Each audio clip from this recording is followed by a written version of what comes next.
நண்பர்கள் அனைவருக்கும் என்னுடைய அன்பான பணிவான வணக்கங்கள். என் பெயர் ஜான். நான் ஒரு குடிநோயாளி. எல்லாம் வல்ல இறைவனோட அருளாலையும் தோழமையில் இணைந்து செயல்படுவதால் நான் பெற்றுக்கொள்ளக்கூடிய அனுபவம், தெம்பு, நம்பிக்கையாலையும் இன்னைக்கு ஒரே ஒரு நாள் நான் குடிக்கல, தெளிவா, மன நிறைவா, அமைதியா வாழ என்னாலான எல்லா முயற்சிகளையும் செய்து கொண்டிருக்கின்றேன். நண்பர் மூர்த்தி குறிப்பிட்டது போல கோயம்புத்தூர் ஒருங்கிணைப்பு குழு மனசாட்சியின் தீர்மானத்தின் அடிப்படையில 24 hours a day, 24 மணித்துளிகள் ஒரு நாள் அப்படின்ற புத்தகத்துல இருந்து ஒவ்வொரு நாளும் ஒவ்வொரு பக்கமாக எடுத்து வாசித்து விளக்கம் பார்த்து கலந்தாய்வு செய்து கூட்டத்தை நடத்தி கொண்டிருக்கின்றோம். அதன் தொடர்ச்சியாக இன்று நாம அடைஞ்சிருக்கிற பக்கம் மே மாதம் 23ஆம் நாள். முதல்ல இந்த மே மாதம் 23ஆம் நாளுக்கான சிந்தனையை வாசிச்சு அதற்கான விளக்கத்தை பார்த்து அதற்கப்புறம் அது கலந்தாய்வு செய்து கூட்டத்தை நிறைவு செய்வோம். இந்த மே 23 சிந்தனையை வாசிப்பதற்கு நண்பர் மூர்த்தி அவர்களை அன்போட பணியோட கேட்டுக்கிறேன். ஓவர் டு யூ மூர்த்தி. மே 23 சிந்தனையை வாசிங்க. தேங்க்யூ. நன்றி சார், நன்றி. 24 hours a day, 24 மணித்துளிகள் ஒரு நாள். மே மாதம் 23ஆம் தேதி ஏஏ தோழமையின் இன்றைய சிந்தனை.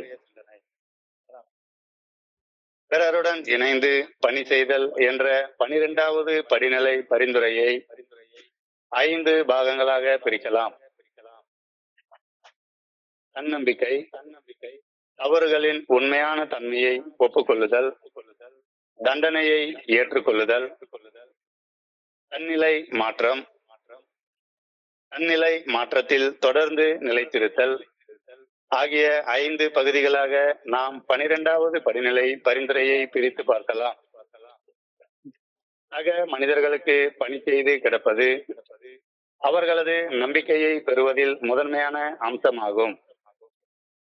நமது குடிவாழ்வின் அவமான அனுபவங்களையும் அவற்றிலிருந்து மீண்டு இன்று ஆன்மீக முன்னேற்ற பாதையில் நாம் பயணிக்கும் அனுபவங்களையும் உண்மையாக பகிர்வதன் மூலமாக நாம் சக மனிதர்களது நம்பிக்கையை நாம் பெறுகிறோம். நாம் எதை பற்றி எதற்காக பகிர்கிறோம் என்பதை நன்குணர்ந்து பகிர வேண்டும்.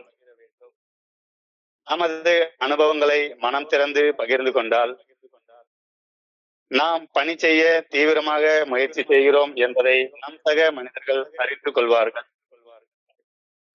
தான் தனியானவன் அல்ல எனவும் தன்னை போலவே மோசமான அவமான அனுபவங்களை வேறு பலரும் கொள்வார்கள் என்ற உண்மைகளையும் அவர்கள் இங்கே வருவர். தங்களுக்கு அளிக்கப்படும் பணியை ஏற்க முடியும் என்ற நம்பிக்கையை அவர்கள் வந்து அடைவார்கள். என் சக குடி நோயாளிகளது நோயை பெறுவதற்காக அவர்கள் மேல் அக்கறை எடுத்துக்கொண்டு அவர்களுக்கு தேவையான அளவு பணி செய்கிறேனா? இன்றைக்கான தியானம். என் வாழ்வில் ஒரு சோகம் நிகழ்வதற்கு முன்னர் அந்த சோகம் நிகழ்வதற்கான அடிப்படை காரணமாக நான் மிக மோசமான ஒரு தவறை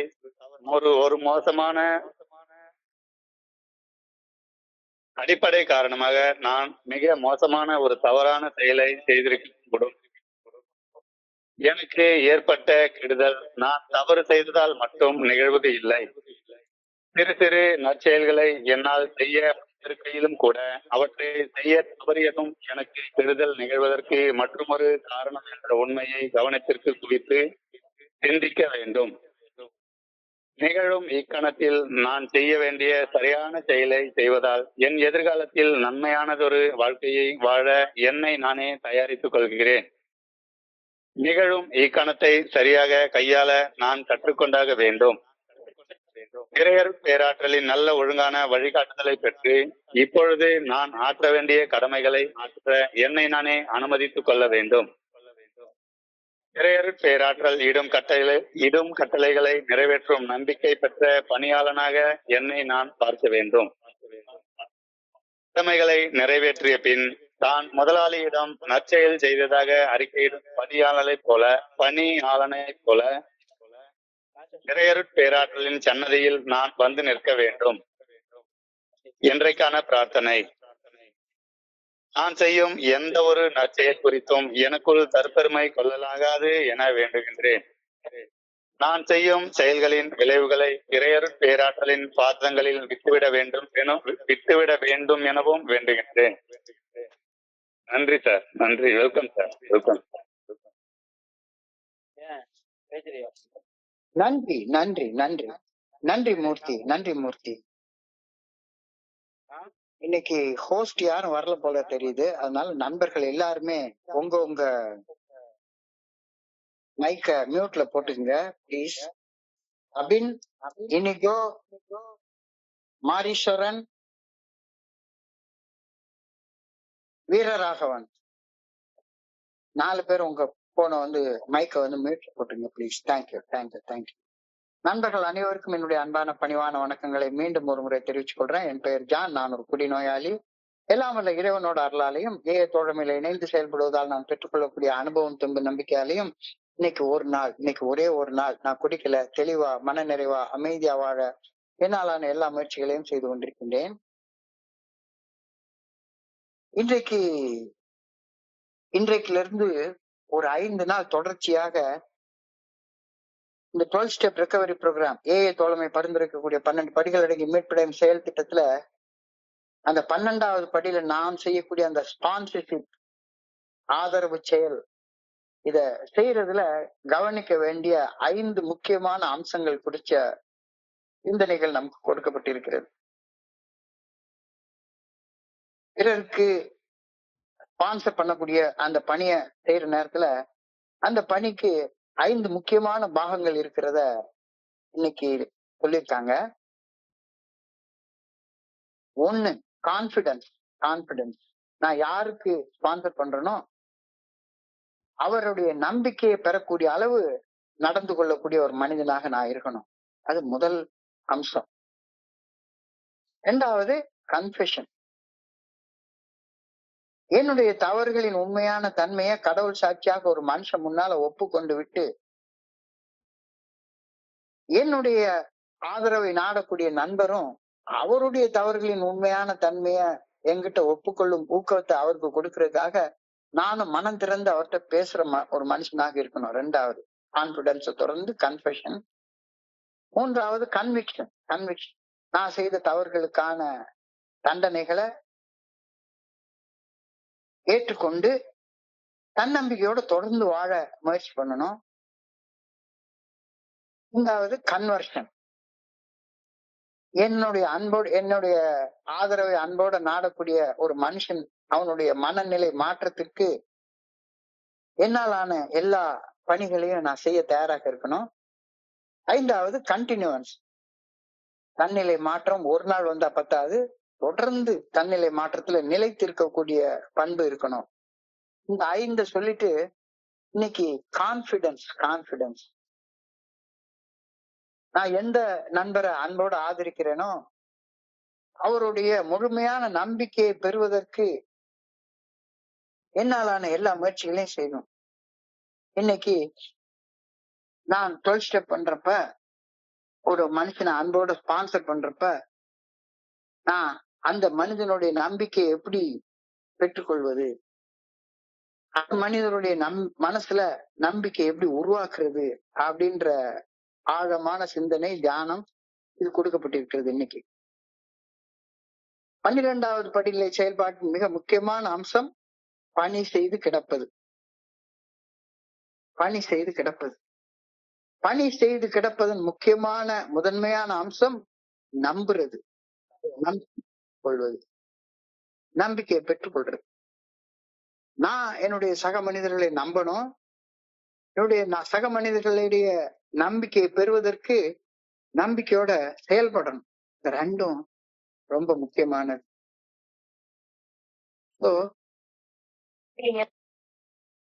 நான் தொலைமையில இணைந்த அந்த ஆரம்ப காலகட்டங்கள்ல என்னை நம்பும் நம்பிக்கை என்கிட்ட இல்ல. எந்த மனுஷனுடைய நம்பிக்கையை பெற்றுக்கொள்ளக்கூடிய வகையிலையும் நான் செயல்படல. ஒரு நாள் என்னுடைய குருஜி கிட்ட நான் ஆன்மீக வெறுமை நிலை அப்படின்னா என்னன்னு கேட்டேன். ஆன்மீக வெறுமை நிலைன்னா என்னன்னு கேட்டேன். அவர் அதுக்கு சொன்னாரு, நீ இந்த பூமியில ரொம்ப அன்பு செய்யக்கூடிய நபர் யாரு அப்படின்னு சொல்லி கேட்டாரு. நான் உடனே சும்மா ஒரு பேச்சுக்கு சொல்லணுமே அப்படின்னு சொல்லி எங்க அம்மா அப்படின்னு ஒரு பதில சொன்னேன். சும்மா சொல்லி வச்சேன். உடனே அவர் திரும்ப உடனே கேட்டாரு, நீ உன்னுடைய பூமியிலேயே ரொம்ப அன்பு செய்யக்கூடிய ஒரு நபர் உங்க அம்மான்னா, உங்க அம்மாவுடைய மரண நாள் அன்று எப்படிடா நீ போய் இந்த பணம் மாதிரி போதையில படுத்து கிடந்திருப்ப அப்படின்னு சொல்லிட்டு ஒரு கேள்வி கேட்டாரு. இப்போ குடிநோயின் கடைசி நாட்கள்ல நான் அன்பு செய்ய ஒரு மனுஷன் கூட இல்ல, என்ன அன்பு செய்யவும் யாரும் இல்ல. அதே மாதிரி அந்த குடிநோயின் கடைசி நாட்கள்ல என்ன நம்பவும் யாரும் இல்ல, நானும் யாரையும் நம்பல. என்ன நம்பவும் யாரும் இல்ல, நானும் யாரையும் நம்பவே இல்லை. இப்போ என்னையே நாம் நம்பாத போது என்னுடைய சக நண்பர்கள் யாரையுமே நான் நம்பல, யாரையுமே நான் நம்பல.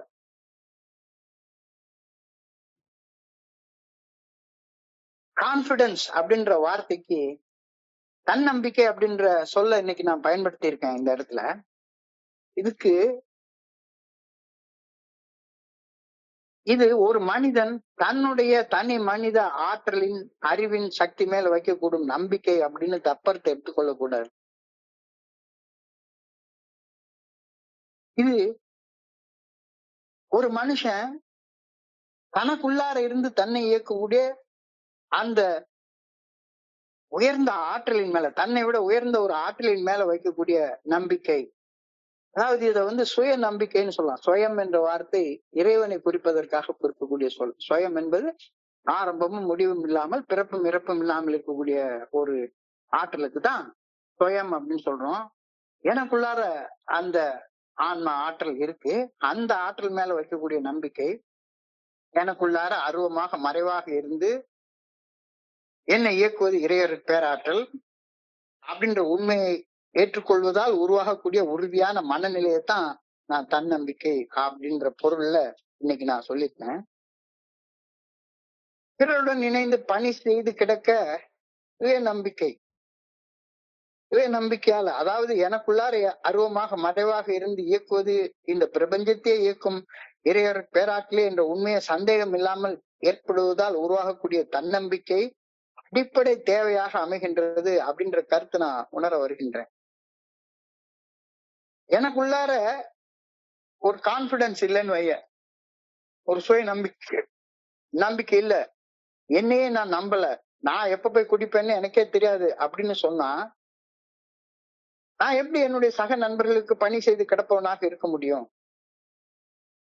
பிறருடன் இணைந்து பணி செய்து கிடக்க சுய நம்பிக்கை, அதாவது எனக்குள்ளார இருந்து என்னை அருவமாக மறைவாக இருந்து என்னை இயக்கக்கூடிய இந்த பிரபஞ்சத்தையே இயக்கக்கூடிய பேராற்றல் அப்படின்ற உண்மையை சந்தேகத்துக்கு இடமில்லாமல் ஏற்பதால் உருவாகக்கூடிய அந்த செல்ஃப் கான்பிடன்ஸ், தன்னம்பிக்கை அடிப்படை தேவையாக அமைகின்றது அப்படின்ற கருத்தை நான் உணர்ந்து கொள்றேன்.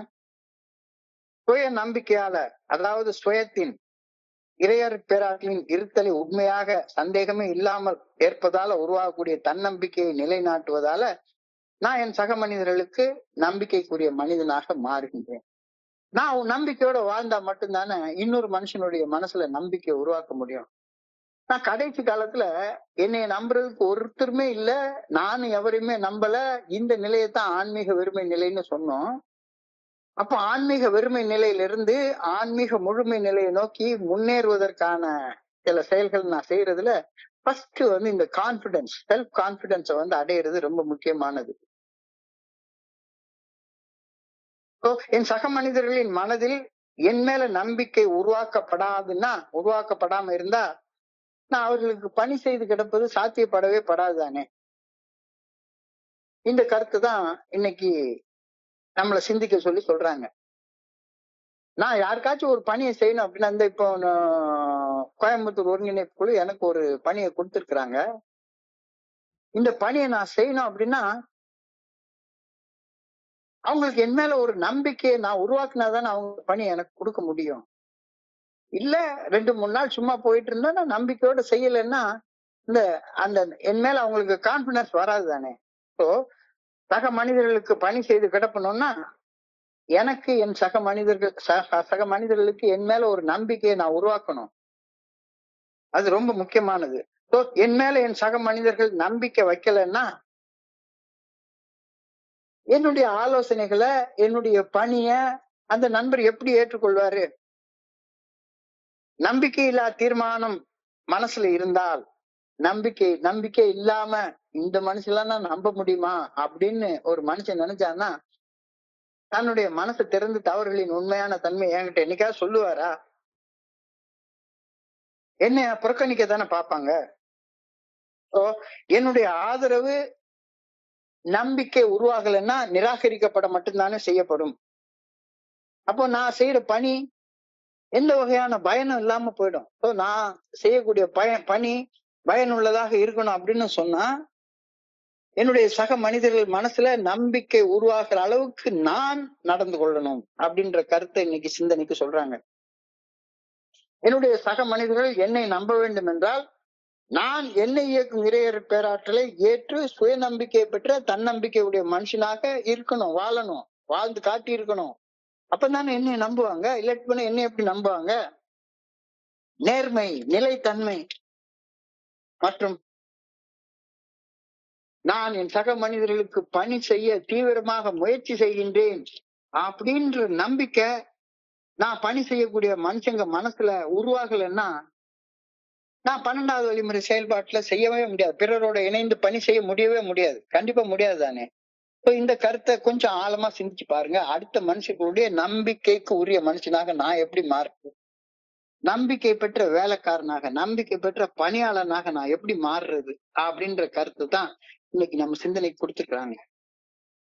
அப்போ ஒரு நம்பிக்கை பெற்ற பணியாளனாக வாழ்றதுக்கான முக்கியமான அம்சங்கள் என்ன என்ன என்ன அப்படின்னு யோசிச்சு பார்த்தா, the core components of trustworthiness, reliability and consistency, நம்பகத்தன்மை மற்றும் நிலைத்தன்மை.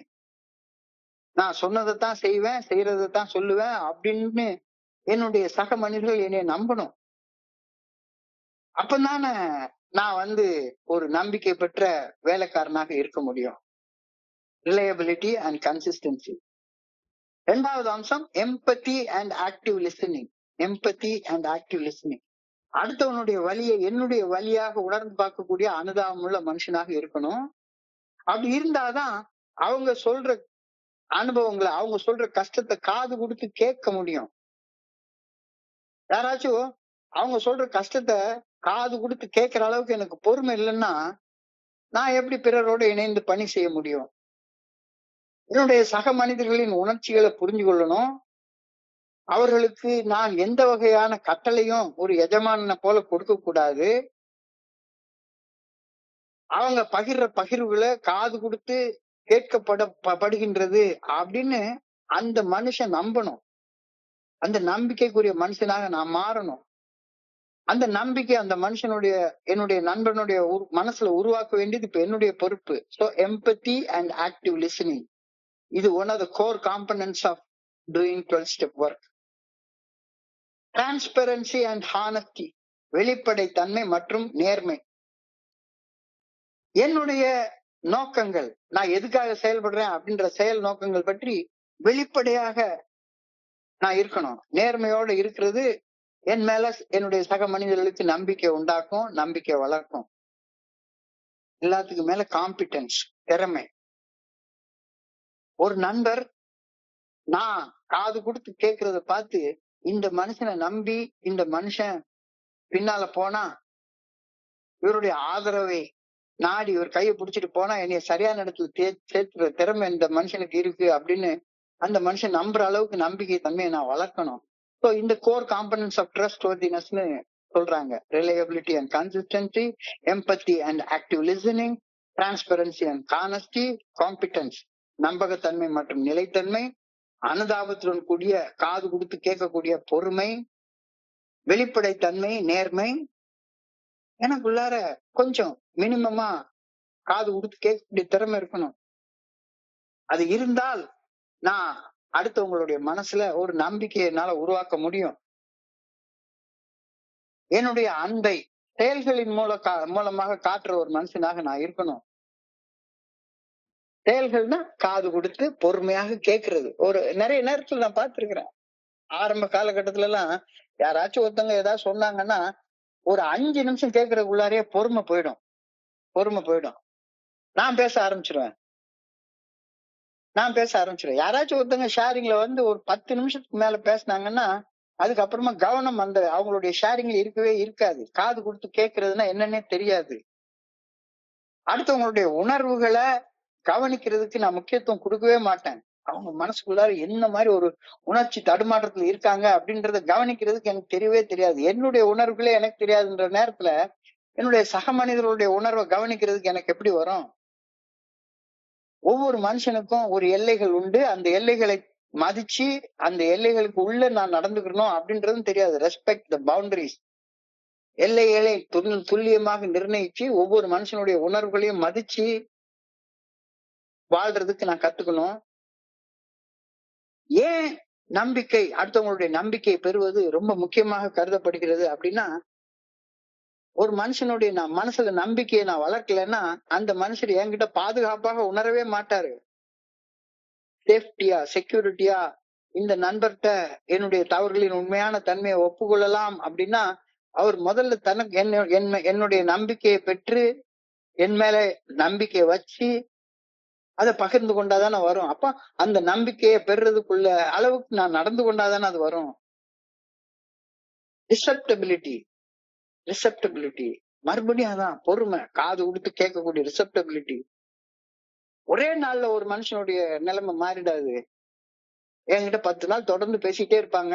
திடீர்னு ஒரு நாளைக்கு அவருக்கு வீட்டுல ஏதாவது ஒண்ணு நடந்துடும், அல்ல வேலையில ஏதாவது பிரச்சனை வந்துடும், சமுதாயத்துல ஏதாவது பிரச்சனை வந்துடும், ஏதாவது ஒரு நாளைக்கு தெரியாம ஒரு சின்ன தவறை பண்ணிட்டாருன்னா உடனே நீ எல்லாம் எனக்கு ஸ்பான்சரா இல்ல, வெளியே போடா அப்படின்னு விரட்டி விட்டுட்டேன்னா இல்ல. ஒரு மனிதனுடைய வளர்ச்சி வந்து பொறுமையாகத்தான் நடக்கும். அந்த நண்பர் எனக்கு 12வது படி நிலை செயல்பாட்டுல செயல்பட ஒரு வாய்ப்பு கொடுக்கிறாரு.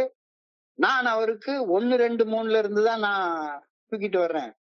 அவர் எனக்கு 12வது அல்டிமேட் ஸ்டெப், கடைசி வழிமுறையில செயல்படுறதுக்கு வாய்ப்பு கொடுக்கிறாரு. சோ நீண்ட கால விளைவுகளை மட்டும் தான் பாக்கணுமே ஒழிஞ்சு குறுகிய காலத்துல ஒரு நண்பர் செய்யக்கூடிய சின்ன சின்ன தவறுகளை பெருசா பண்ணிட்டு என் பக்கத்துல வராத அப்படின்னு சொல்லணும். ஒரு நண்பர் என்கிட்ட கேட்டாரு, சார் எப்ப பார்த்தாலும் நீங்க வந்து போன் பிக்சர் பாக்குறத பத்தி ரொம்ப கடுமையாக பேசுறீங்க, எனக்கு நைட்டு நான் வந்து பார்க்காம இருக்க முடியல, எப்படி சார் உங்ககிட்ட பேசுறது, எனக்கு ஒரு மாதிரி கூச்சமா இருக்கு அப்படின்னா.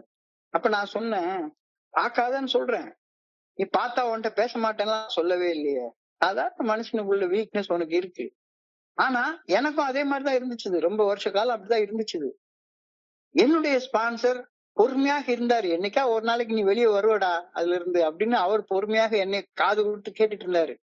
நான் பார்க்காதன்னு சொல்றேனே ஒழிஞ்சு பார்த்தா அவங்களோட பேச மாட்டேன்னா நான் சொல்லவே இல்லையே அப்படின்னு நான் சொல்லுவேன். சோ லாங் டேர்ம் ரிசல்ட்ஸ் தான் நம்ம பார்க்கணும். பணி செய்வது உன்னதமானது என்றாலும் சக மனிதர்களின் மனதில் நம்பிக்கை வளர்வதற்கு ரொம்ப நேரம் எடுக்கும். என்னைய நம்பித்தான் ஆகணும் அப்படின்னு யாரையும் என்னால கட்டாயப்படுத்த முடியாது. ட்ரஸ்ட் மஸ்ட் பி ஏர்ன்ட் அப்படின்றாரு. Trust must be earned. நம்பிக்கைய நான் தான் உருவாக்கணும். எப்படி உருவாக்குறது? நம்பகத்தன்மை மிக்க செயல்களால நான் நம்பிக்கையை என்னுடைய சக மனிதர்கள் மனசுல நான் உருவாக்கணும். So the first thing in trying to help others is to get their confidence. சக மனிதர்களின் நம்பிக்கையை பெற்றுக்கொள்ளாமல் அவர்களுக்கு பணி செய்து கிடைக்க முடியவே முடியாது. அடிப்படை உண்மைதானே. இறையருட் பேராற்றல் தன்னை அருவமாக எனக்குள்ளார இருந்து இயக்குகின்றது அப்படின்ற உண்மையை ஏற்காதவங்களால தன்னம்பிக்கையோட இருக்க முடியாது. தன்னம்பிக்கை இல்லாதவங்களால இன்னொருத்தர் மனசுக்குள்ளார நம்பிக்கையை உருவாக்க முடியாது. என் உள்ளத்துல இருக்கக்கூடிய உண்மைகளை, வார்த்தைகளை இன்னொரு மனுஷனிடம் கபடம் இல்லாம, உள்ளுக்குள்ளார கபடம் இல்லாம பகிர்க்கும் போது மட்டும்தான் என்னால நான் பணி செய்யவே முடியும். என்னுடைய நண்பனுடைய மனசுல தன்னம்பிக்கைய அப்பதான் என்னால உருவாக்க முடியும். உள்ளுக்குள்ளார கபடத்தை வச்சுக்கிட்டு நீ என்னைய போற்றணும், புகழணும், நான் போற இடத்துக்கு எல்லாம் வரணும் அப்படின்னு ஏதாச்சும் ஒரு ஹிடன் அஜெண்டா ஒண்ணு வச்சிருந்தேன் அப்படின்னு சொன்னா, உள்ளுக்குள்ளார மறைவான ஒரு நோக்கம் வச்சிருந்தேன்னு சொன்னா என்னால எப்படி பணி செய்து கிடக்க முடியும்? உள்ள ஒண்ணு வச்சு வெளியே ஒண்ணு பேசும் உட்கபடம் ஒரு நாள் இல்லாட்ட ஒரு நாள் கண்டிப்பா வெளியே வந்துடும். உள்ள ஒண்ணு வச்சு வெளியே ஒண்ணு பேசுற மனுஷனாக இருந்தேன் அப்படின்னு சொன்னா, நான் இந்த 12வது படிநிலை செயல்பாட்டுல பிறருக்கு பணி செய்து கிடக்க முடியவே முடியாது. கண்டிப்பா முடியாது. இந்த கருத்தை இன்னைக்கு வலியுறுத்தி சொல்லியிருக்காங்க. We get the confidence, we get the confidence of any fellow alcoholics by sharing with them our own experiences so that they know what we are talking about. என்னுடைய அனுபவம் தெம்பு நம்பிக்கையை பகிர்ந்தால் மட்டும்தானே நான் எதை குறிச்சு பகிர்றேன் என்பதை அதனுடைய சக மனிதர்கள் புரிந்து கொள்வாரு. அப்ப பார்த்தாலும் நான் தத்துவார்த்த ரீதியில் நான் பேசிக்கிட்டே இருந்தேன்னா, தத்துவார்த்த ரீதியா மீட்டிங்ல பேசு, ஜெனரலா பேசு. ஆனா ஒரு தனி மனுஷங்கிட்ட பேசுறப்ப அந்த மனுஷனை பேச விட்டு நீ காது கொடுத்து கேளு, காது கொடுத்து கேளு. அப்பதான் அந்த மனுஷனுடைய நம்பிக்கையை உன்னால பெற்றுக்கொள்ள முடியும். அந்த நண்பனுடைய அனுபவத்தை காது கொடுத்து கேட்டுட்டு உன்னுடைய அனுபவம் தெம்பு நம்பிக்கை மட்டும் நீ சொல்லு. அப்பதான் அந்த நண்பர் நீ என்ன பேசுறங்கிறத புரிஞ்சுக்குவாரு. நான் பிறருக்கு புத்தகங்கள் உள்ள தத்துவங்களை பிரசங்கம் பண்ணிட்டு இருந்தா நான் என்ன சொல்றேன்ன்றது என்னுடைய சக நண்பருக்கு புரியவே புரியாது. கண்டிப்பா புரியாது. என்ன நம்பவும் மாட்டாரு. என் மேல நம்பிக்கை உருவாகாத வரை நான் அவருக்கு பணி செய்யும் வாய்ப்புகளை உருவாக்கி கொள்ளவே மாட்டேன். தெளிவாக இன்னைக்கு சொல்லப்பட்டிருக்கிறது. நான் எப்படி இருந்தேன், எனக்கு என்ன நடந்தது, இப்ப நான் எப்படி இருக்கிறேன் அப்படின்ற உண்மைகளை உள்ளது உள்ளபடி வெளிப்படையாக திறந்த மனதோடு உண்மையை நான் பேசும்போது மட்டும்தான், பகிரும்போது மட்டும்தான் நான் அவருக்கு பணி செய்ய வந்துள்ளேன் அப்படின்ற நம்பிக்கை அவருக்கு உண்டாகும். எப்ப பார்த்தாலும் உட்கார்ந்து அட்வைஸ் ஆலோசனைய சொல்லிக்கிட்டே உட்கார்ந்து இருந்தேன் அப்படின்னு சொன்னா அவருக்கு என் மேல நம்பிக்கை உருவாக வாய்ப்பே இல்லாம போயிடும். அவர்கிட்ட நான் எதையும் எதிர்பார்க்கல அப்படின்ற நம்பிக்கை எப்ப உருவாகும்? என்னுடைய மனசு திறந்து அவர்கிட்ட பேசும்போது மட்டும்தானே உருவாகும். அதான் இன்னைக்கு எழுதியிருக்காங்க இன்னைக்கு சிந்தனையில. When I share my experiences frankly, they will know that I am sincerely trying to help them. நான் அவங்களுக்கு பணி செய்ய உண்மையாக நேர்மையாக விரும்புறேன் அப்படின்றது எப்ப அவங்க நம்புவாங்க? நான் அவங்களுக்கு பிரசங்கம் பண்ணாம நான் எப்படி இருந்தேன், எனக்கு என்ன நடந்தது, இப்ப நான் எப்படி இருக்கேன் அப்படின்ற உண்மையை உள்ளது உள்ளபடி வெளிப்படையாக திறந்த மனசோட பகிரும்போது மட்டும்தான் நான் அவங்களுக்கு உண்மையாக நேர்மையாக பணி செய்ய வந்திருக்கேன் அப்படின்ற நம்பிக்கையே உண்டாகும். இல்லாட்டி போனா அது உண்டாக வாய்ப்பே கிடையாது. குடிச்சிட்டு இருந்த காலத்துல நான் என்ன நினைச்சிட்டு இருந்தேன், நான் மட்டும்தான் கஷ்டப்பட்டுட்டு இருக்கிறேன், என்ன தவிர உலகத்துல உள்ள எல்லாருமே நல்ல அன்னலத்தோட சந்தோஷமா வாழ்ந்துட்டு இருக்காங்க, கஷ்டம் எனக்கு மட்டும்தான் அப்படின்னு நினைச்சிட்டு இருந்தேன். உண்மையிலேயே சத்தியமாங்க, நான் ஒரு கவர்மெண்ட்ல வேலை பார்க்கிற ஒரு ஆளு. ஒரு 4 நாள் ஆயிட்டா சம்பள பணம் தீர்ந்து போயிடும். ஒரு நாளைக்கு சேப்பாக்கம் ஸ்டேடியம், கிரிக்கெட் ஸ்டேடியம் பக்கத்துல பஸ் ஸ்டாண்ட்ல நின்றுட்டு இருக்கேன். ராத்திரி ஒரு 10:30 மணி 11 மணி இருக்கும். குடிக்கிறதுக்கு கையில 10 பைசா கூட இல்ல. அப்போ ஒரு பழ வண்டிக்காரரு வித்துட்டு இருக்காரு. வியாபாரம் முடிஞ்சு போச்சு. வியாபாரம் முடிஞ்சு போன உடனே அவர் கையில அன்னைக்கு வியாபார பணத்தை எண்ணிட்டு இருக்காரு. உடனே எனக்கு ஒரு மனசுல ஒரு எண்ணம் வருது பாருங்க. இந்த ரோட்ல பழம் வைக்கிறவர் கூட இவ்வளவு பணம் வச்சிருக்காரு. நமக்கு குடிக்கிறதுக்கு அப்பெல்லாம் குடிக்கிறதுக்கு ஒரு கட்டிங் அடிக்கணும்னா 8 ரூபா இருந்தா ஒரு கட்டிங் அடிச்சிடலாம். 8 ரூபா இருந்தா 8 ரூபா கூட இல்லையே, இவர் கையில இவ்வளவு பணம் வச்சிருக்காரு. அவர் நாள் முழுக்க வண்டி தள்ளி தள்ளி தள்ளி தள்ளி வாழைப்பழம்னு கத்தி அவ்வளவு பணத்தை ஒரு நாள் முழுக்க சேர்த்திருக்காரு அப்படின்றது எனக்கு தெரியல. சேர்த்தது மட்டும் இல்ல, அவர் நாளைக்கு பணம் எடுக்கணும்னா இந்த பணத்தை வச்சா தானே பணம் எடுக்க முடியும். எனக்கு சோபர் ஆனதுக்கு அப்புறம் ஒரு நாளைக்கு எனக்கு புரிய வந்தது. ஒரு நண்பருக்கு கையில பணமே இல்லை. அப்ப ஒரு நாள் என்ன கேட்டாரு, தீபாவளி டைம் சார், ஒரு 5-6 நாள் இந்த ஈரோடு மாதிரி ஒரு இடத்துல இருந்து கொஞ்சம் சீப் ரேட்டுக்கு ஷர்ட் டிஷர்ட் எல்லாம் எடுத்துட்டு பிளாட்ஃபார்ம்ல போட்டு வித்தா கொஞ்சம் காசு கிடைக்கும், ஒரு 5000 ரூபாய் பணம் கிடைக்குமா அப்படின்னு சொல்லி கேட்டாரு. ஒரு 5000 ரூபாய் பணத்தை நான் அவர் கையில கொடுத்தேன். அவரு மாம்பழம் பக்கத்துல ஒரு இடத்துல ரோட்ல தார்பாலினை விரிச்சு வித்துக்கிட்டு இருக்காரு. நான் ஒரு மீட்டிங் முடிச்சுட்டு ராத்திரி 10 மணிக்கு போல அவர் பக்கத்துல போனா ஒரு கல்லுல அவரு உட்கார்ந்து இருந்தார், பக்கத்துல நான் கல்லுல உட்கார்ந்துட்டு இருந்தேன். அப்ப அவரு பணத்தை எண்ணி, சார் இன்னைக்கு வியாபாரம் 4000 ரூபாய் ஆச்சுது, நான் ஒரு 500 ரூபாய் எடுத்துக்கிறேன், 3500 ரூபாய் நீங்க வச்சுங்க, கொடுத்த பணத்துல இருந்து கழிச்சிங்க, நாளைக்கு வியாபாரத்துல 1500 ரூபாய் கழிச்சுக்கலாம் சார் அப்படின்னு சொல்லி சொன்னாரு. அப்பதான் புரிஞ்சுது, 4000 ரூபாய் கையில பணம் வச்சிருந்தாலும் வியாபாரத்துக்கு 3500 ரூபாய் முதலீடு போட்டா தான் அந்த பணம் கிடைக்கும்.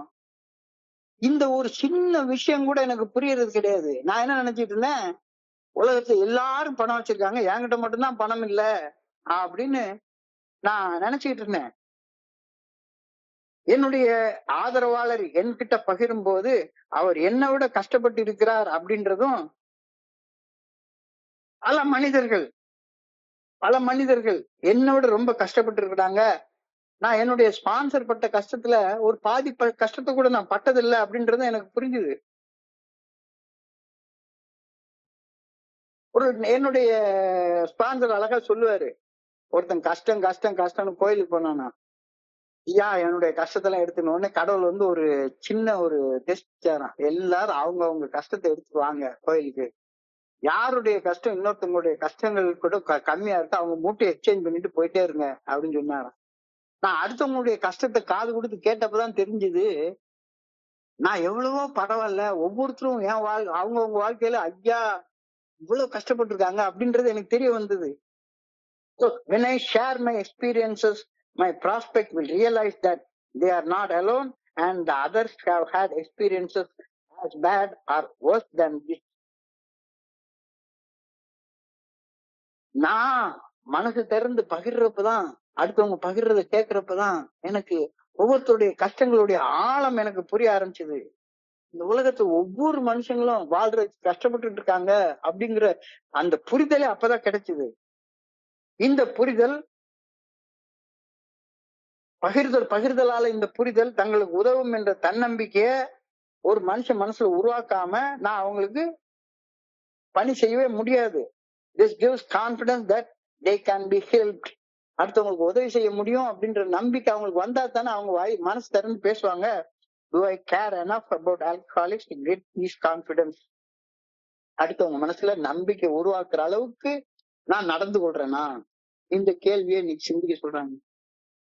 அடுத்தவங்க மனசுல நம்பிக்கை உருவாக்குற அளவுக்கு சின்ன சின்ன சின்ன சின்ன நல்ல செயல்கள் என்னால செய்ய முடியல அப்படின்னு சொன்னா, இன்னைக்கு தியானத்துக்கு கடந்து போங்க. இன்னைக்கு தியானத்துக்கு கடந்து போறப்பதான், இன்னைக்கு தியானத்தை படிக்கிறப்ப தெய்வ புலவர் திருவள்ளுவர் அவர்கள் ஒரு குறள்ல கூறியிருக்க ஆழமான கருத்து, அந்த கருத்துல என்னுடைய கவனத்தை குவிச்சு தியானிக்க சொல்லி சொல்றாங்கன்றத புரிஞ்சு கொள்றேன்.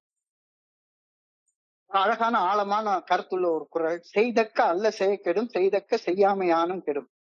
ரொம்ப எளிமையாக 1.25 அடியில ஒரு குறள், செய்தக்க அல்ல செய்ய கெடும், செய்தக்க செய்யாமையானும் கெடும். எனக்கு ஒரு கெடுதல் நிகழ்கின்றது. இந்த கெடுதல் நான் ஏதோ ஒரு செய்யக்கூடாத ஒரு செயலை செய்ததால விளைந்தது அப்படின்னு நான் நினைக்கிறேன். செய்யக்கூடாத செயல் இன்னதுதான் அறிஞ்சு கொண்டு அந்த தகாத செயல் செய்யறத நிறுத்திடுறேன், குடிக்கிறத நிறுத்திடுறேன், வேற எல்லா தகாத செயல் செய்யறதையும் நிறுத்திடுறேன். ஆனா செய்யக்கூடாத செயல் செய்யறதை நிறுத்தினதுக்கு அப்புறமாவும் கூட கெடுதல் தொடர்ந்து விளையுத. கெடுதல் விளைவது நின்ற பாடில, என்னடா இது, இப்பதான் நான் தப்பான செயல் செய்யறது இல்லையே, ஆனாலும் எனக்கு கெடுதல் ஏன் விளையுது அப்படின்னு குழம்பி போய் நிக்கிறேன். அப்பதான் திருவள்ளுவர் சொல்றாரு, கெடுதல் வர்றதற்கு ஒரு வழி மட்டும் இல்ல, அதற்கு இன்னொரு வழியும் இருக்கிறது அப்படின்னு தாடி தாத்தா சொல்றாரு. அதாவது செய்யக்கூடாத செஞ்சு மட்டும் இல்ல, செய்ய வேண்டிய நல்லதை செய்யாம இருந்தாலும் கெடுதல் வரும் அப்படின்னு சொல்றாரு. புரிஞ்சுக்கோ அப்படின்றாரு. செய்யக்கூடாத கெட்ட செயலை செஞ்சா மட்டும் கெடுதல் வர்றது இல்ல, ஒரு நாள் செய்ய முடிஞ்ச சின்ன சின்ன நல்ல செயல்களை செய்யாம இருந்தாலும் உனக்கு கெடுதல் வரும்னு புரிஞ்சுக்கப்பா. செய்யக்கூடாத தீமையை செய்யாத, ரைட்டு, ஆனா செய்யக்கூடிய நல்லதை செய்யாமலும் இருக்காத.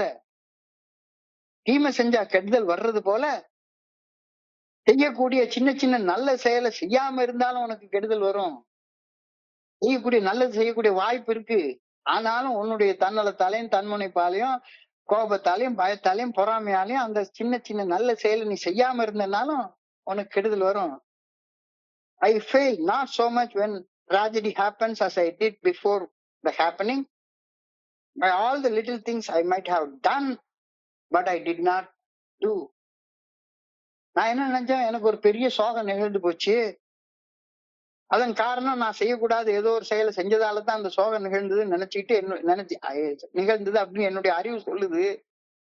அதுல பாதி உண்மை இருக்கு, இல்லைன்னு சொல்லல. ஆனா மீதி உண்மை, நான் செய்திருக்க வேண்டிய சின்ன சின்ன நல்ல காரியங்களை செய்ய தவறி இருக்கிறதுனாலதான் அந்த சோகம் நிகழ்ந்தது. அது சோகம் நிகழ்ந்ததற்கான மீதி காரணம் ஒரு பாதி கெட்டது செஞ்சதால, இன்னொரு பாதி நல்லது செய்ய தவறினதுனால.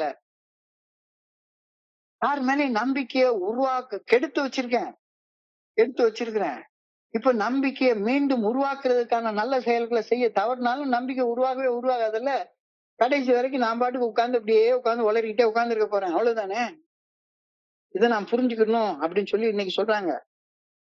தோழமைக்கு வந்து இணைஞ்சதுக்கு அப்புறமாக கொஞ்சம் கொஞ்சமா தப்பு செய்யற காரியங்களை விட்டு ஒழிக்க முயற்சி பண்றேன். இந்த முயற்சியோட இணைஞ்சு நான் செய்ய வேண்டிய சின்ன சின்ன நல்ல காரியங்களையும் செய்யணும். அதை தெரிஞ்சுக்கிட்டு அந்த காரியங்களை செய்ய முயற்சி பண்ணணும். என்னுடைய கவனத்தை சின்ன சின்ன நல்ல காரியங்கள் செய்யறதுல பண்ணுனாதான் என்னுடைய சக மனிதர்கள் மனசுல நம்பிக்கையை உன்னால உருவாக்க முடியும். இல்லைன்னா மறுபடியும் கெடுதல் வர்றது அடபடாது, வந்துகிட்டே தான் இருக்கும் அப்படின்ற கருத்தை நீ சொல்றப்ப, I must prepare for the future by doing the right thing at the right time now. I must prepare for the future by doing the right thing at the right time now. இன்னைக்கு இப்ப நான் செய்ய வேண்டிய நல்ல காரியம் ஒண்ணு செய்யறது ஒரு ஒளிமயமான எதிர்காலத்தை அனுபவிக்க என்ன நானே தயாரித்துக் கொள்ளும் தயாரிப்பாகும் அப்படின்ற யோசனைய இன்னைக்கு தியானத்துல சொல்றாங்க. கொஞ்சம் யோசிச்சு பாரு. தப்பு செய்யறதுனால மட்டும் கெடுதல் வர்றதில்ல, நல்லது செய்யற வாய்ப்பை விட்டுட்டாலும் கெடுதல் வரும். என்னால இப்போ ஒரு நல்ல காரியத்தை செய்ய முடியும்னா உடனே இப்பவே அந்த விஷயத்தை செஞ்சிரு. If a thing should be done, I should deal with that right thing here and now today and get it righted with the good orderly direction of God before I allow to undertake any other duty. ஒரு நல்ல காரியம் செய்யணும். அந்த நல்ல காரியம் செஞ்சா அது நான் என்னுடைய கடந்த காலத்துல நான் செய்த தவறான செயலுக்கு பிறருக்கு ஏற்படுத்திய காயத்துக்கு பரிகாரமாக அமையும்னு தெளிவா தெரியுது. இந்த நேரத்துல வேற எல்லா வேலையும் விட்டுட்டு அந்த பரிகார செயல் செய்ய வாய்ப்பு கிடைச்சதுன்னா அதுக்கு முன்னுரிமை செஞ்சு அதை கொடு. அந்த பரிகார நற்செயல் செய்வதற்கு ஒரு முன்னுரிமை கொடுத்து அதை செய். அப்புறம் வேற வேலையை பாக்குறதுன்னு வலியுறுத்தி சொல்லப்பட்டிருக்கிறது. நான் இறையர் பேராற்றலின் வேலைக்காரன், பணியாள். இறையர் பேராற்றல் எனக்கு முதலாளி. அவர் எனக்கு முதலாளி மாதிரி. அவர் எனக்கு வேலைக்காரர் இல்ல. இறையர் பேராற்றல் எனக்கு முதலாளி. அவர் இட்ட வேலைய என்னுடைய மனசாட்சியின் நல்ல ஒழுங்கான வழிகாட்டுதல் மூலமாக அவர் தெரியப்படுத்துறாரு. அந்த வேலையை செய்ய சொல்லி ஒரு கட்டளையை கொடுக்கிறாரு. நான் கடவுளுக்கு ஒரு நல்ல வேலைக்காரனாக இருந்தால் அவர் சொன்ன வேலையை செஞ்சு முடிச்சுட்டு, ஐயா நீங்க சொன்ன வேலையை நான் செஞ்சு முடிச்சிட்டேன் அப்படின்னு அவர் முன்னால போய் ரிப்போர்ட் பண்ணி நிக்கணும். இறைவனோட எனக்கு இருக்கிற உறவை, அப்பாங்கிற உறவை புதுப்பிச்சுக்கணும். அப்பதான் I can claim his grace. தெளிவா சொல்றாரு. I should look upon myself as performing God's errands and then coming back to him to tell him in quiet communion that task has been done and the message has been delivered. எவ்வளவு அழகாக ஒரு சின்ன ஒரு கருத்தை வலியுறுத்தி ரொம்ப அழகா சொல்லியிருக்காங்க. அதை தொடர்ந்து இன்னைக்கு பிரார்த்தனை சொல்லியிருக்காங்க. I pray that I may seek no credit for the results of what I do. இறையர் பேராற்றல் இட்ட பணியை செய்தமைக்கு தற்பெருமை பாராட்ட கூடவே கூடாது. இது என்னுடைய வேலை. வேலைக்காரன் என்ன பாராட்டுக்கு இயங்கணும்? வேலைக்காரன் தான். முதலாளி தான். இப்போ கடவுள் எனக்கு முதலாளினா அவர் சொன்ன வேலையை செஞ்சுட்டு, ஐயா செஞ்சுட்டேன், இப்போ உன்னுடைய அருளை எனக்கு கொடு, ஆற்றலை கொடு அப்படின்னு கேட்கணும். I pray that I may have என் செயல்களின் விளைவுகளை இறையர் பேராற்றல் தீர்மானிக்க வேண்டும் அப்படின்னு வேண்டணும். I may pray that I may have the outcome of my activities. I leave the outcome of my activities to God. என்னுடைய செயல் விளைவுகளை இறைவன் தீர்மானிக்கட்டும், நான் தீர்மானிக்கிறது இல்லை. என்னுடைய வேலை பணி செய்து கிடைக்கிறது மட்டும்தான். அவர் மனசாட்சியின் மூலமாக இந்த வேலை செய்யன்னு சொல்றாரு. அந்த வேலைய ரிலையபிளா, கன்சிஸ்டன்டா, அனுதாபத்தோட அடுத்தவங்க சொல்றது காது கொடுத்து கேட்டு டிரான்ஸ்பரண்டா ஹானஸ்டா திறமையோட செய்யணும். எப்ப யார் கூப்பிட்டாலும் ஐ ஷுட் ஷோ அப். செயல்களின் மூலமாக அன்பை வெளிக்காட்டணும். காது கொடுத்து கேட்கறத I should practise active listening. அடுத்தவங்களுடைய உணர்வுகளுக்கு மதிப்பு கொடுக்கணும். அடுத்தவங்களுடைய உணர்வு எல்லைகளுக்கு மதிப்பு கொடுக்கணும். அடுத்தவங்க பாதுகாப்பா உணர்ற வண்ணம் அவங்க கிட்ட நம்பிக்கை உருவாக்கணும். இதுதான் இன்னைக்குடைய சிந்தனையுடைய இதாக இருக்கிறது. இப்போ 12வது படிநிலை செயல்பாட்டை செய்யறதற்கு 5 முக்கியமான பண்புகள் தேவை. Confidence, confession, conviction, conversion, continuance. 5 C's சொல்லியிருக்காங்க. அதுல இன்னைக்கு ஃபுல்லா அடுத்தவங்க மனசுல தன்னம்பிக்கை உருவாக்கக்கூடிய அந்த செயல் செய்யறது என்ன அப்படின்றத பத்தி சொல்லியிருக்காங்க. ஸோ அடுத்தவங்களுக்கு கூட தன்னம்பிக்கையை உருவாக்காம என்னால பணி செய்து கிடக்க முடியாது. பணி செய்து கிடக்கலன்னா என் வாழ்க்கையில நல்லது நடக்காது, கெடுதல் வந்துட்டே இருக்கும். அதுதான் இன்னைக்கு தியானத்துல சொல்றாங்க.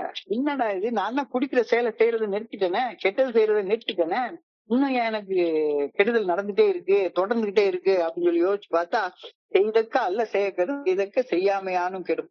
எனக்கு ஒரு கெடுதல் நிகழ்கின்றது. நான் என்ன நினைச்சிட்டு இருக்கேன், அந்த கெடுதல் நான் செய்யக்கூடாத ஒரு செயலை செய்யறதுனால வந்துச்சுது. ரைட்டப்பா, இப்பதான் அந்த செயலை செய்யறது நிறுத்திட்டேனே, அப்புறம் இன்னும் கெடுதல் தொடர்ந்து வந்துட்டே இருக்கு அப்படின்னா, நல்லது செய்யக்கூடிய வாய்ப்புகள் இருந்தும் நல்லது செய்யாம இருக்கேன். அதனாலயும் கெடுதல் வரும். கெடுதல் வர்றதுக்கு ஒரு வழி மட்டும் இல்ல, அதுக்கு இன்னொரு வழியும் இருக்கு. அதாவது செய்யக்கூடாததை செஞ்சா மட்டும் இல்ல, செய்ய வேண்டிய நல்லதை செய்யாம இருந்தாலும் கெடுதல் வரும் அப்படின்னு புரிஞ்சுக்கோ. ஒரு நல்ல காரியம் செய்யணும். அந்த நல்ல காரியம் செஞ்சா எனக்கு ஒரு நல்ல விளைவு உண்டாகும். ஒரு 12 ஸ்டெப் கால் அட்டன் பண்ண வேண்டிய ஒரு இது வருது. அப்போ எனக்கு இன்னொரு முக்கியமான வேலை இருக்கு. அந்த வேலைய ஒரு மணி நேரம் தள்ளி போடலாம் அப்படின்னு சொன்னா, முதல்ல அடுத்தவங்க மனசுல நம்பிக்கை உருவாக்குறதுக்கான இந்த நல்ல செயலை செஞ்சுட்டு அப்புறம் அந்த செயலுக்கு போ. If a thing should be done, I should deal with that right thing here, now, today, and get it righted with God before I allow to undertake any other new duty. So, I should look upon myself as performing God's errands. கடவுள் எனக்கு இட்ட கடமைகளை ஒவ்வொரு நாளும் எனக்கு சில வாய்ப்புகளை நல்லது செய்யறதுக்கு ஒரு வாய்ப்பு கொடுப்பாரு. அந்த வாய்ப்பு கொடுத்தாருன்னா அந்த வாய்ப்பு 2 கரங்களாலையும் பற்றி கொண்டு என்னால முடிஞ்ச அளவு திறமையோட அந்த நல்ல செயலை செய்யறதற்கான வாய்ப்பை நழுவ விடவே கூடாது. செஞ்சுட்டு கடவுள்கிட்ட போய் ஒரு பணியாளர்கிட்ட சொன்னா என்ன செய்வாங்க? இப்ப நான் ஒரு வேலையை எனக்கு கொடுத்துருக்காங்க அப்படின்னு சொன்னா, அந்த வேலையை செஞ்சு முடிச்சுட்டு அதுக்கப்புறம் தானே முதலாளியுடைய பிரசன்ஸ்ல போய் நின்று, ஐயா நீங்க கொடுத்த வேலையை நான் செஞ்சுட்டேன், நீங்க கொடுத்த மெசேஜை டெலிவர் பண்ணிட்டேன் அப்படின்னு போய் ரிப்போர்ட் பண்ற மாதிரி கடவுள் எனக்கு முதலாளி. ஒருவன் முதலாளி, உலகில் மற்ற முதலாளி ஒரே ஒரு முதலாளி மட்டும்தான் மேல இருக்காரு. அவர் சொன்ன வேலையை செய்யறதுக்கு தான் நான் இருக்கேன். அவர் சொன்ன வேலையை செய்யாம இருக்கிறது நிச்சயமா கெடுதல் உண்டாகும். நல்லது செய்யாம இருந்தாலும் கெடுதல் வரும். கெட்டது செஞ்சா மட்டுமில்ல, நல்லது செய்யாம இருந்தாலும் கெடுதல் வரும். செய்தக்க அல்ல செய்யக்கெடும், செய்தக்க செய்யாமையானும் கெடும். தெளிவான விளக்கம் நீ கொடுக்கப்பட்டிருக்கிறது. I pray that I may seek no credit for the results of what I do. எல்லாம் அது என்னுடைய வேலை. கடவுள் சொல்ற வேலையை செய்யறது என்னுடைய வேலை. 12 ஸ்டெப் செய்ய வேண்டியது என்னுடைய பணி. ஒருத்தரை ஸ்பான்சர் பண்றது, அன்போட ஆதரிக்கிறது என்னுடைய பணி, என்னுடைய கடமை. இந்த கடமையை செய்யறதற்கு தலை மேல வெயிட் எல்லாம் ஏத்திக்கிட்டு தற்பெருமை எல்லாம் பாராட்டக்கூடாது. I pray that I may seek no credit for the results of what I do. இறையர் பேராட்டில் இட்ட பணியை செய்தமைக்கு தற்பெருமை பாராட்டக்கூடாது என ஆண்டவா உண்மை வேண்டுகிறேன். ஏன்னா எனக்கு அந்த தற்பெருமை வந்துருது, அப்பப்ப வந்துருது. தளபதி யாராச்சும் நீ ஐயா கொய்யா நீங்க ரொம்ப நல்லா பண்றீங்க அப்படின்னு பணி செஞ்சா என்னமோ நானே செய்யற மாதிரி, நான் சாதாரண வேலைக்காரன்ற நினைப்பு மறந்து போயிருக்கு. I pray that I may have the outcome of my activity. I may leave the outcome of my activities to God. என் செயல்களின் விளைவுகளை இறையர் பேராற்றல் தீர்மானிக்க வேண்டும் என ஆண்டவா உண்மை அன்போட வேண்டிக் கொள்கின்றேன் அப்படின்ற சிந்தனையை நீ கொடுத்திருக்கிறாரு. அற்புதமான ஆழமான சிந்தனை. இந்த சிந்தனைய இன்றைய பகுதியை படிக்கிறப்ப என் மனதை கடந்து சென்ற சிந்தனைகளை உங்களோட பகிர்ந்து கொள்ள இந்த அற்புதமான வாய்ப்பு உருவாக்கி கொடுத்த இந்த குழுவிற்கு என்னுடைய மிக பணிவான நன்றிகளை தெரிவித்துக் கொள்றேன். இதுவரைக்கும் பொறுமையாக கேட்ட ஒவ்வொரு நண்பருக்கும் என்னுடைய பணிவான நன்றிகளை தெரிவித்துக் கொள்றேன். இந்த இரவு பொழுது நண்பர்களுக்கு இனிமையான இரவாக அமையணும் அப்படின்னு இறைவனை பணியோட வேண்டிக் கொள்கின்றேன். நன்றி நன்றி நன்றி நன்றி நன்றி. வாழ்க வையகம், வாழ்க வளமுடன். Thank you thank you thank you so much. Thank you so much.